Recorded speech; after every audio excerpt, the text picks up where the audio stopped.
Et si vous voyez le Fils de l'homme monter où il était auparavant, Jean 6, 62, le Fils de l'homme monter. Ce titre même est annonciateur d'une grande et merveilleuse vérité. Elle nous amène en plein dans la lettre aux Hébreux.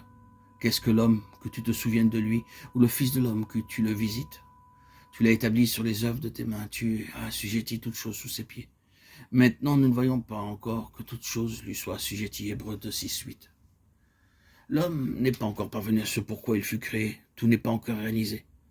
Mais celui qui a été abaissé pour un peu de temps au-dessous des anges, Jésus, nous le voyons couronné de gloire et d'honneur à cause de la mort qu'il a soufferte. Que signifie tout cela? Voici le Fils de l'homme, en qui, en tant que premier, se trouve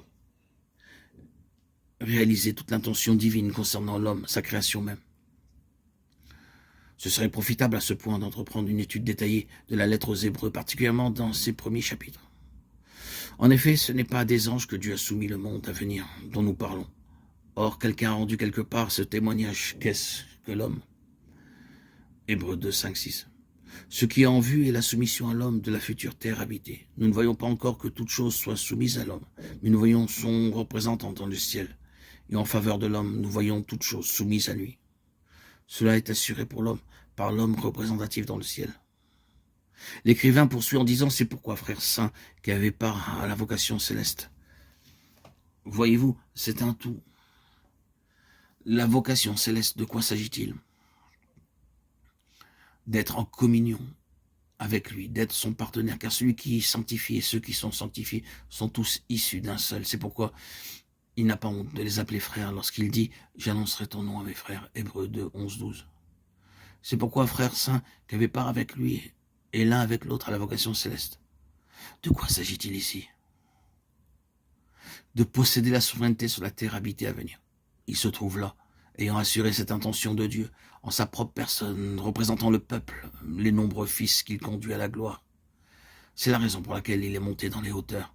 Psaume 68, 19, Éphésiens 4, 8. C'est le signe d'un homme installé en pleine possession de l'intention éternelle de Dieu concernant l'homme, installé là comme le premier entre beaucoup de fils conduits à la gloire. Peut-être vous posez-vous la question, quelle est la différence entre la domination et le gouvernement céleste d'à présent et celui de l'ancienne dispensation? Car les cieux dominaient alors. Dans les jours de Daniel, les cieux dominaient. Daniel 4, 26, versets 17, 25, 32. Oui, ils dominaient dans l'ancienne dispensation. Mais quelle est la différence? Cette question ouvre tout grand une immense porte, et toute cette lettre aux Hébreux y répondra. C'est la grande différence entre une dispensation purement terrestre et temporelle et une dispensation qui est éternelle, céleste et spirituelle. Cela englobe toutes les différences qui sont mentionnées dans cette lettre même, la lettre qui parle des choses meilleures. Dans le gouvernement céleste du Fils de l'homme, on entre dans quelque chose tellement meilleur que la souveraineté générale de Dieu dans l'ancienne dispensation. C'est là une question bien trop immense pour que nous la considérions ici. Mais tout cela se concentre dans la question pour laquelle il se trouve, comme le premier entre beaucoup de fils, conduit à la gloire.